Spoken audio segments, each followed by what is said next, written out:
Hi guys, कैसे हैं आप सभी। तो आज हम लोग पढ़ेंगे पाल स्कूल के बारे में। पाल स्कूल एक बहुत ही इम्पॉर्टेंट टॉपिक है और बहुत अच्छा वेटेज लेके आता है आपके पेपर में। तो जैसे कि हम लोग बात करेंगे पाल मिनिएचर स्कूल, ये हमारा ईस्ट में है। इसकी डेवलपमेंट पूरी ईस्ट में हुई। इसमें कम से कम पूरा बुद्धिज़्म की ही पेंटिंग्स हुई। ये मेरे नोट्स हैं, आप चाहें तो इसको नोट डाउन कर सकते हैं, मेरे साथ साथ हम लोग साथ में पढ़ सकते हैं।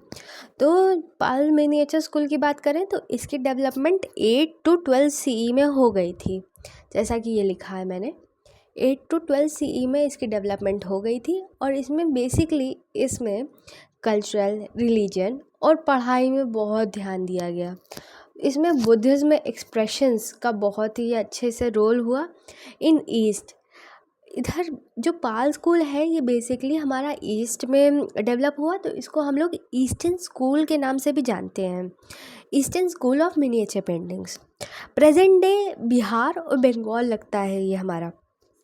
अब इसमें जो पाल स्कूल की जब डेवलपमेंट हुई, इसी टाइम पीरियड में हमारे यहाँ ग्रेट यूनिवर्सिटीज़ आई, जैसे नालंदा यूनिवर्सिटी हो गई, विक्रमशिला हो गई। अब ये मेन सेंटर्स बनी पढ़ाई के लिए। अब हम लोग अगर बात करें कि जब इंसान पढ़ता है तो आर्ट की भी डेवलपमेंट होती है। एज अ रेफरेंस हम लोग ड्राइंग भी करते हैं ताकि उसको और अच्छे से एक्सप्लेन कर सकें। अब हम लोग बात करें कि ये कैसे स्टार्ट हुई, तो in 8th century Gopal was throned. तो गोपाल जो थे वो पहले सक्सेसर बने इसके डायनेस्टी के। उनको 8th सेंचुरी में उनका राज तिलक हुआ बेसिकली। ओके, तो ये जो पाल डायनेस्टी थी ये बैंक ऑफ गंगा में कहते इस्टेब्लिश हुई। अब बैंक ऑफ गंगा में इस्टेब्लिश हुई तो इसकी सॉइल बहुत फर्टाइल थी और यहाँ पर मिनरल्स बहुत थे। अब बेसिकली अब हम लोग जानें कि जो फर्टाइल सॉइल थी उसकी वजह से पाम लीव्स की ग्रोथ बहुत अच्छी हुई।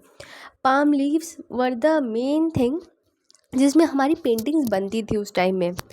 एंड जो मिनरल्स मिलते थे गंगा के किनारे उससे लाइक आप जान सकते हैं कि गेरू वाला कलर होता है एंड एक्सेट्रा, वो मिनरल से बनती हैं।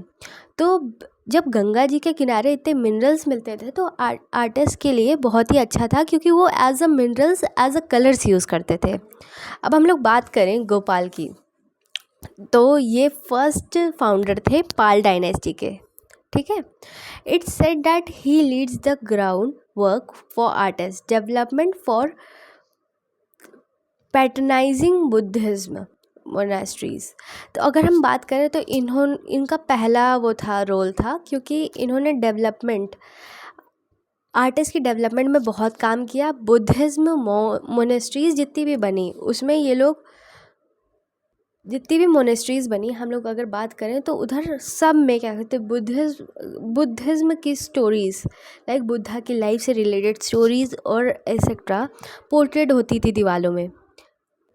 इन्होंने अपना जो राज था वो भी विस्तार किया, जिससे हमारे आर्टिस्ट जो थे वो और स्टेबल हो गए। अब हम लोग बात करते हैं इनके दूसरे बेटे की। जब ये गए तो इनका बेटा आया धर्मपाल। धर्मपाल जो थे वो इम्पोर्टेंट रूलर थे। हाँ, इन्हीं ने विक्रमशिला को स्टैब्लिश किया। अब विक्रमशिला जब स्टैब्लिश हुई, जो कि मेन सेंटर बन गई मैन्युस्क्रिप्ट्स के लिए। विक्रमशिला यूनिवर्सिटी थी, इसमें पढ़ाई के लिए मैन्युस्क्रिप्ट्स तो होंगी, तो इसी के साथ साथ आर्ट वर्क्स भी, जब मिनिएचर पेंटिंग्स इंट्रोड्यूस हो गई। ठीक है, during Dharmapal rule Mahayanas and Vajrayanas forms. Dharmapal के रूल में जो पेंटिंग्स देखी गई वो बैलेंस्ड थी, उनमें स्पिरिचुअल डिग्निटी दिखती थी। मतलब बहुत ही चार्म था उन पेंटिंग्स में। लिमिटेड कलर यूज़, बहुत ही कम कलर का यूज़ होता था। लाइक हम लोग देखते हैं कि जो पेंटिंग्स थी उसमें लिमिटेड कलर पैलेट था उनका। अब उनके बाद आया देवपाल। ठीक है, तो देवपाल जो है इनका पीरियड को गोल्डन पीरियड कहा जाता है पाल डायनेस्टी का, क्योंकि इनके ही टाइम में जो मैन्युस्क्रिप्ट्स थी वो एट हाई थी। Production of manuscripts at high, बहुत मास प्रोडक्शन हो रहा था इनकी मैन्युस्क्रिप्ट्स का। फिर Nalanda and Vikramshila reach there peak. जब मैन्युस्क्रिप्ट्स पढ़ाई बहुत अच्छे से हो रही थी तो यूनिवर्सिटी भी डेवलप हुई। Painting displayed stability in figures, माने उनकी जो पेंटिंग्स जो थी उनकी फिगर्स में बहुत चार्म था, उनकी स्टेबल थे, फिगर्स का प्रोपोर्शन बहुत सही था, एक्सप्रेशन था, और उनके जो ऑर्नामेंट्स थे वो और अच्छे थे। अब इनके बाद आए महिपाल। महिपाल में जो बात करें, during the region of Mahipal the revival हुआ इनके पाल डायनेस्टी का। महिपाल के टाइम पे इनकी जो पाल मैन्युस्क्रिप्ट्स थी वो मेच्योर हो गई थी मतलब काइंड ऑफ अब पीक में थी, ठीक है, पीक में थी इनके टाइम में, लेकिन अब ये मेच्योर हो गई थी, ठीक। The line became more reverse, मतलब जो लाइंस थी वो और फाइन होने लगी, द कलर कॉम्बिनेशन जो था वो डीप होने लगा, तांत्रिक बिकेम मोर क्लियरली डिफाइंड, जो सिंबल्स बनते थे वो और डिफाइंड हो गए, ठीक है। तो जो हम लोग बात करें इनका जो फेज़ है वो 3 पार्ट में डिवाइड है, अर्ली फेज़, मिड फेज़ और लेटर फेज़। तो अर्ली फेज़ की बात करें तो द स्टाइल वॉज फाउंड, ठीक है। पहले में हम लोग बात करेंगे कि स्टाइल जो फाउंड हुई थी, जो हमारा ये पाल पाल डायनेस्टी है ये 3 फेजेस में हुआ।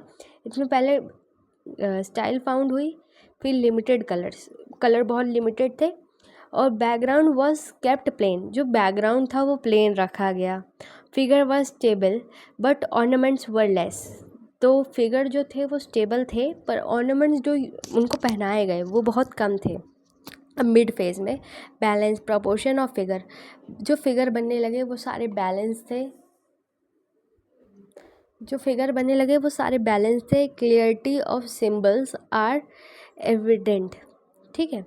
और तांत्रिक इन्फ्लुएंस, इसमें थोड़ा बहुत इन्फ्लुएंस आ गया तंत्र का, ठीक।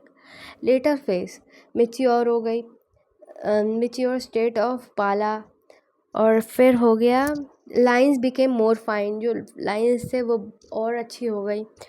Fine colour, more colour intense, जो कलर थे वो और इंटेंस हो गए। In the art spread to Nepal and Tibet, जो इनकी आर्ट वर्क थे वो नेपाल और तिब्बत में भी स्टेबल हुआ।